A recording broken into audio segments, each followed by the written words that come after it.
Tata personally പറയാനാണെങ്കിൽ എനിക്ക് Tata safari ആയിട്ടുള്ള ഒരു എക്സ്പീരിയൻസ് ആണ് ആദ്യം ഷെയർ ചെയ്യാനുള്ളത്.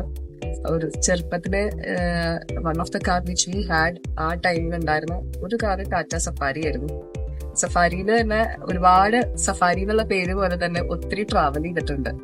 സോ ഇറ്റ്സ് ലൈക്ക് ഞങ്ങളുടെ ഹിൽ സ്റ്റേഷൻ ഡ്രൈവും ഒക്കെ അന്ന് ആലോയ്സ് ഒക്കെ ഇട്ട് അതിനൊന്ന് എന്താ റീഫാബ് ചെയ്ത് എന്ന് പറയാം.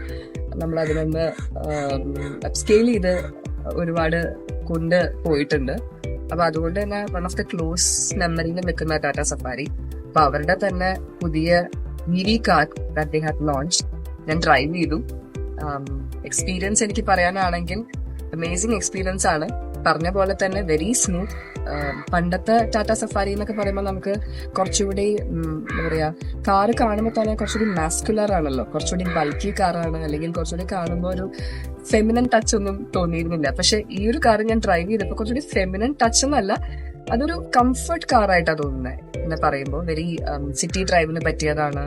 എന്നാ നിങ്ങൾക്കൊരു ഒരു ട്രിപ്പിന് പിക്നിക്കിന് പോകാനാണെങ്കിലും പെർഫെക്റ്റ് ചോയ്സ് ആണ്. സിറ്റി ഡ്രൈവിൽ തന്നെ പറയുമ്പോൾ തന്നെ വെരി സ്മൂത്ത് ആണ്. ഞാൻ എക്കോ മോഡ് ട്രൈ ചെയ്തു.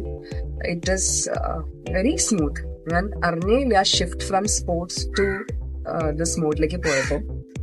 ആൻഡ് അത് മാത്രമല്ല, ഇന്നത്തെ കാലത്ത് പ്രീമിയം കാർസിനുള്ള എല്ലാവിധ ഫീച്ചേഴ്സും നമുക്കിതിൽ കാണാൻ പറ്റി.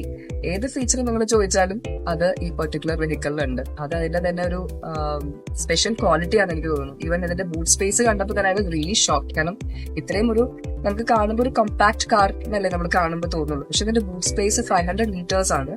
അപ്പോ കണ്ടപ്പോൾ തന്നെ it's almost very spacious.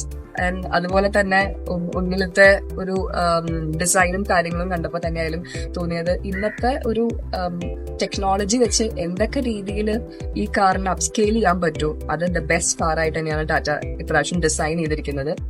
And I am sure ഇത് നിങ്ങളെല്ലാവരും പേഴ്സണലി ഡ്രൈവ് ചെയ്ത് എക്സ്പീരിയൻസ് ചെയ്യണമെന്ന് തന്നെയാണ്. നിങ്ങൾക്ക് ആർക്കെങ്കിലും EV കാറിലോട്ട് മാറാൻ പ്ലാൻ ഉണ്ടെങ്കിൽ പലരുടെയും കൺസേൺ ആണ് EV കാർസിനെ പറ്റിയിട്ടുള്ളത്. അതായത് അതിന്റെ EV സ്റ്റേഷൻസ്, അതായത് ചാർജിങ് സ്റ്റേഷൻസിനെ പറ്റിയിട്ടുള്ള കൺസേൺ ഒക്കെ ഞാൻ ഇവരോടും ചോദിച്ചിരുന്നു. പക്ഷെ അതൊക്കെ റെക്ടിഫൈ ചെയ്ത് ടാറ്റയ്ക്ക് തന്നെ ഒരു ഇന്ത്യയിൽ തന്നെ 800+ സർവീസ് സ്റ്റേഷൻസ് ഉണ്ടെന്നാണ് കേൾക്കുന്നത്. അപ്പൊ എന്തെങ്കിലും രീതിയിലുള്ള ഒരു സർവീസ് ഇഷ്യൂ വന്നാലും they are ready to assist you all over India. ഈ കേരളത്തിൽ മാത്രമല്ല. അപ്പോൾ ഒരു രീതിയിലും നിങ്ങൾ റോങ് ചോയ്സ് ആയിരിക്കില്ല ടാറ്റേനെ